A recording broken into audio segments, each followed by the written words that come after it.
Bismillahirrahmanirrahim. Assalamualaikum warahmatullahi wabarakatuh. Innal hamdalillah nahmaduhu wa nasta'inuhu wa nastaghfiruh wa na'udzu billahi min sururi anfusina wa min sayyiati a'malina may yahdihillahu fala mudhillalah wa may yudlilhu fala hadiyalah. Asyhadu an la ilaha illallah wahdahu la syarikalah wa asyhadu anna Muhammadan abduhu wa rasuluhu la nabiyya ba'dah. Baik, sahabat taat, sahabat yuk ngaji dimanapun Anda berada, alhamdulillah sebentar lagi kita akan menghadapi sebuah hari yang mana hari ini salah satu hari terbesar dalam agama kita, ya, yaitu hari datangnya Raya Idul Adha. Yang kita ketahui bagaimana hari Idul Adha pada umumnya, biasanya orang-orang mengabadikan momen dengan berfoto-foto, kemudian menyembelih hewan-hewan kurban, berbekyuan, memanggang, menyate dan lain sebagainya, tanpa kita melihat filosofi apa sebenarnya yang terjadi ketika Idul Adha itu terlaksana.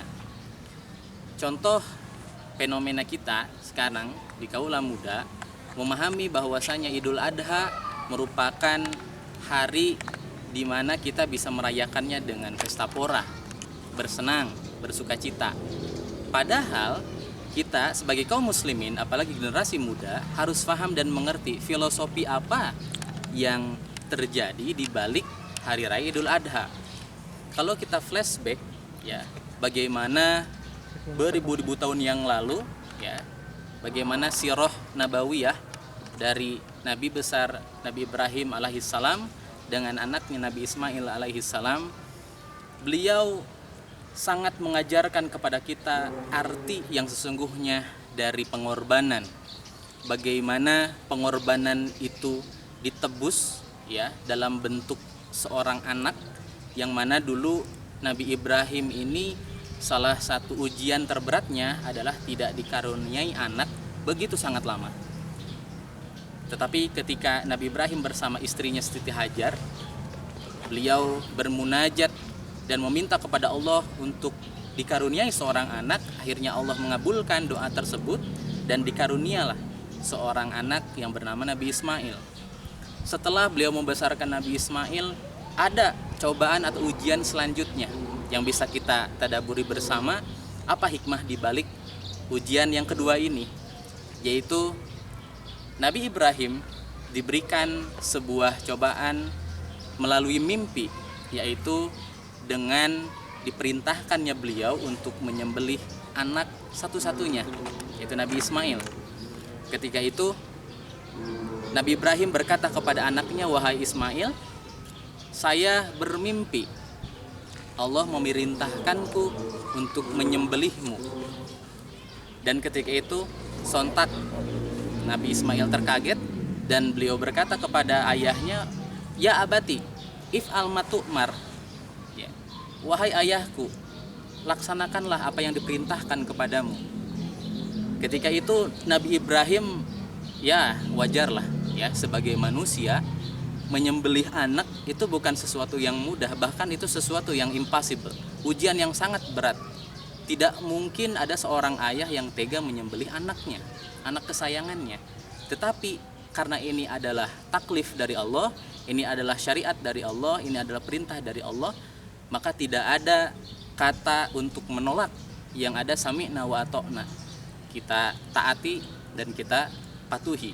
Dan ketika itu Nabi Ibrahim alaihissalam, beliau menyembelih Nabi Ismail, tetapi dengan izin Allah, dengan kekuasaan Allah azza wajal, Allah mengganti Nabi Ismail dengan seekor kambing. Dan ketika itu turunlah syariat udhiyah, ya, Idul Adha, yang diteruskan oleh Nabi Muhammad, ya, yang sekarang kita insya Allah akan menghadapinya beberapa hari lagi. Apa hikmah yang bisa kita ambil dari ujian-ujian yang didapati oleh Nabi Ibrahim alaihissalatu wassalam? Salah satu hikmah adalah kita sebagai generasi muda, sahabat taat yuk ngaji, yang insya Allah dirahmati oleh Allah, bahwasanya pengorbanan itu dilakukan terhadap sesuatu yang kita cintai, sesuatu yang kita sukai. Contoh seperti tadi, Nabi Ibrahim mengorbankan anaknya. Pasti anaknya itu sangat dicintai, amat sangat disayangi sama beliau. Begitupun kita, ketika kita ingin berkorban demi tegaknya agama Allah, berkorban untuk kejayaan Islam, berkorban untuk dakwah Islam, maka kita harus mengorbankan sesuatu yang terbaik, tidak setengah-setengah. Contoh, kalau zaman sekarang anak muda mereka sangat suka dengan hal-hal yang bersifat materi, contoh gadget, ya, contoh uang misalnya, ya. Berapa infak yang sudah kita lakukan? Berapa sodakoh yang sudah kita keluarkan? Apakah sodakoh dan infak yang kita keluarkan sudah sesuai dengan apa yang seperti dikorbankan oleh Nabi Ibrahim, sesuatu yang kita cintai, atau hanya biasa-biasa saja, ala kadarnya saja? Nah, ini hikmah yang bisa kita fahami. Jadi berkorban adalah bukan sembarang berkorban, tapi berkorban adalah mengerahkan seluruh yang terbaik yang ada pada kita, yang kita punyai, untuk apa? Untuk ketaatan kepada Allah, untuk dakwah Islam, untuk kejayaan Islam di kemudian hari. Sahabat yuk ngaji yang insyaallah dirahmati Allah. Allah Subhanahu wa taala berfirman di dalam surat Al-Fajr, A'udzubillahi minasyaitonirrajim, wa tuhibbunal mala hubban jamma. Bahwasanya kita sebagai manusia sangat mencintai mal atau harta. Nah, ini juga salah satu indikasi yang perlu kita pahami, bahwasanya harta memang salah satu ujian yang dihadapi oleh umat Nabi Muhammad SAW.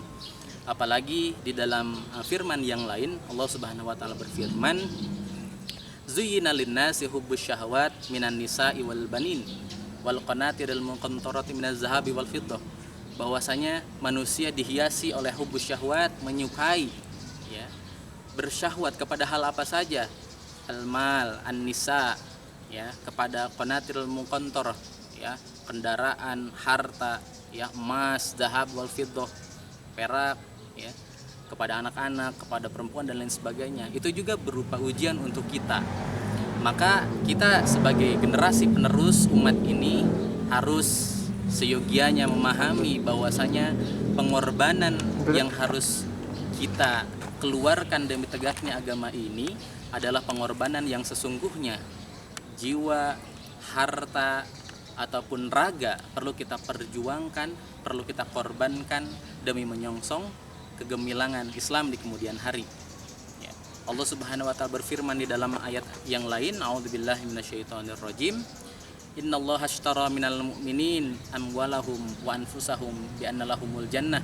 Ya, sesungguhnya Allah telah memberi harta, jiwa dan raga kita dan menggantinya dengan surganya Allah Subhanahu wa taala. Baik, sahabat yuk ngaji dimanapun Anda berada, mari kita bersama-sama dimulai dari kita sendiri, merefleksikan diri kita sendiri bahwasanya sudah sejauh mana pengorbanan yang sudah kita keluarkan untuk agama ini.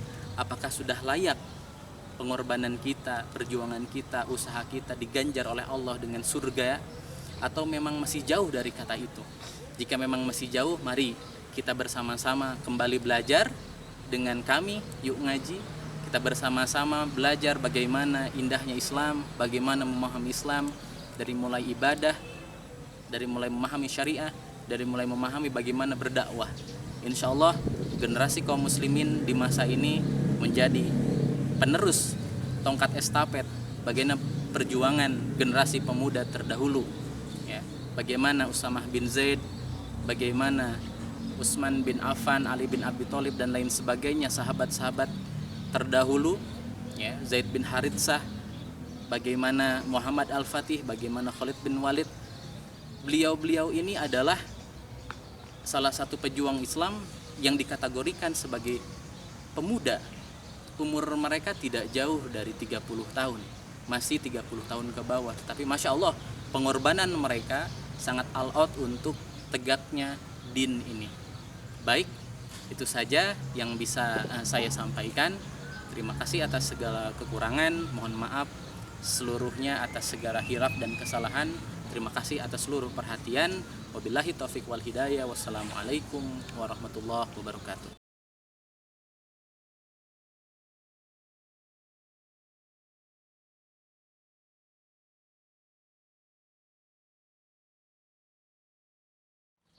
Nah, ini fenomena menarik. Memang di Indonesia ini sangat banyak sekali lembaga-lembaga, ya, organisasi atau enggak sebuah komunitas kelas lah katakan di sebuah lembaga pendidikan, entah itu SMP, SMA ataupun strata itu, ya, kuliah, universitas dan lain sebagainya, yang ingin berkurban, tetapi mengatasnamakan satu kelas. Nah, apakah seperti ini boleh? Sahabat Yuk Ngaji yang insya Allah dirahmati Allah, berudhiyah atau beridul adha itu ada salah satu tata cara dan syarat-syarat yang harus terpenuhi. Ya, entah itu misalnya Anda ingin berkurban seekor kambing atau sapi atau unta, itu ada hal-hal yang harus terpenuhi terlebih dahulu. Jadi tidak semata-mata kita ingin berkurban, beli hewan kurban kemudian berkurban saja, tidak seperti itu. Contoh tadi, apabila memang ada, biasanya ini memang dorongannya adalah dorongan untuk edukasi, ya, supaya memunculkan kepekaan sosial. Bagaimana mengedukasi anak didik, ya, entah itu SMP, SMA, untuk supaya bisa berkurban dengan mengeluarkan atau udunan uang, ya, dalam konteks tadi satu kelas dan lain sebagainya. Nah, jadi kalau misalnya untuk mengatasnamakan satu kelas ini sebetulnya tidak bisa, ya, harus dia diwakili oleh satu nama atau beberapa nama, 7 orang saja sebagai perwakilan misalnya, entah ketua angkatannya, bendaharanya, atau kepala divisi OSISnya misalnya. Jadi kalau untuk sapi misalnya unta, ya memang ada batasannya, ya, tidak bisa satu kelas misalnya ada 40 orang atau 30 orang mengatasnamakan 30 orang, itu tidak bisa. Tetapi jika memang antum semua, adik-adik ingin mendapatkan pahalanya, nah bisa diwakilkan saja. Jadi uang yang sudah dikumpulkan itu diberikan kepada satu orang untuk dibelanjakan hewan kurban, gitu. Jadi insya Allah nanti pahala kurbannya insya Allah akan sampai. Tetapi bukan real Anda sudah berkurban atas nama satu kelas, gitu. Tetapi tetap salah satu syaratnya tadi harus diwakilkan kepada salah satu orang atau 7 orang. Nah, insya Allah nanti ketika hewan itu disembelih dan kalian juga salah satu yang menyumbangkan hartanya untuk hewan tersebut, insya Allah pahalanya juga dapat.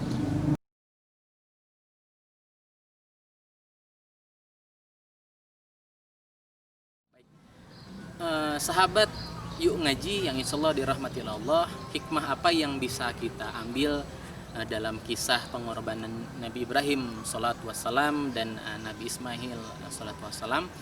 Salah satu hikmah yang terpenting adalah pengorbanan ketaatan kepada Allah, ya. Jika Allah sudah memerintahkan suatu perkara, maka tidak ada kata tidak ada kata penolakan. Yang ada hanya sami'na wa ta'na, kami taat dan kami patuh, ya. Bagaimana firman Allah Subhanahu wa taala, a'udzubillahi minasyaitonirrajim, fala warabbika la yu'minun hatta yuhakimuka fi ma syajara bainahum summa la yajidu fi anfusihim harajan mimma qadaita wa yusallimu taslima. Yang artinya, fala warabbika, sesungguhnya kamu semata-mata wahai Muhammad tidak akan dikatakan beriman sampai apa? Ridho dengan apa yang diturunkan oleh Allah, ya, ridho dengan apa yang diperintahkan oleh Nabi Muhammad. Itu esensi dari beriman. Jadi jika memang kita masih ada kata dengan perintah Allah, masih ada kata dengan perintah Nabi Muhammad SAW, maka kita belum beriman. Maka kalau misalnya kita mengambil hikmah bagaimana kisah Nabi Ibrahim dan Nabi Ismail, jika memang sudah diperintahkan oleh Allah, maka tidak ada penolakan, kita harus sami'na wa ta'na. Insya Allah di balik itu ada ilat, ya, di balik itu ada hikmah, di balik itu ada sebab kenapa Allah memerintahkan hal tersebut, dan insya Allah kemaslahatan itu ada selalu senantiasa menaungi kita jika kita taat kepada Allah Subhanahu wa taala.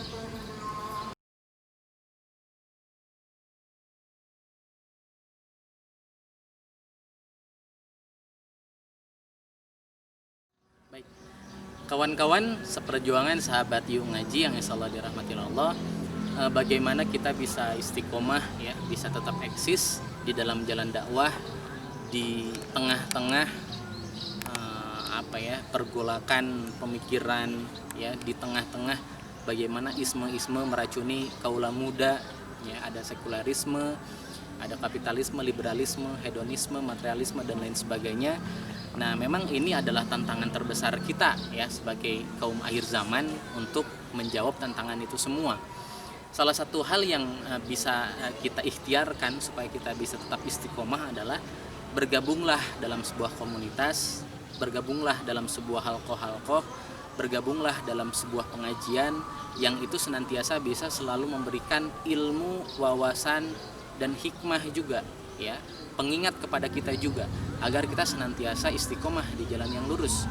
Bagaimana kita bisa istiqomah jika kita tidak tergabung dalam sebuah komunitas yang mana di dalamnya ada orang-orang soleh? Bagaimana kita bisa istiqomah jika kita memang tidak pernah mengaji, tidak pernah halqoh, tidak pernah ikut pengajian? Bagaimana kita bisa istiqomah kalau apa yang kita lakukan saja sangat jauh dari nilai-nilai Islam? Nah, maka hal itu semua bisa kita dapatkan, salah satunya adalah dengan bergabung dengan Yuk Ngaji.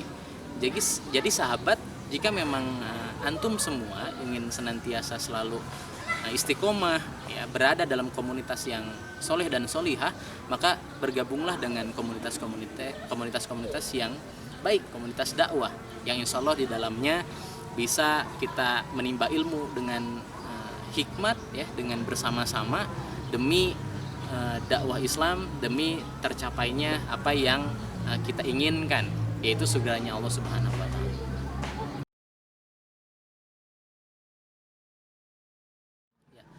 Closing statement atau intisari dari apa yang kita sampaikan bahwasanya pengorbanan yang sudah dicontohkan oleh Nabiullah Ibrahim alaihissalam adalah pengorbanan yang sangat luar biasa, patut kita resapi ya, patut kita fahami filosofi apa yang sebenarnya yang tengah diajarkan kepada kita.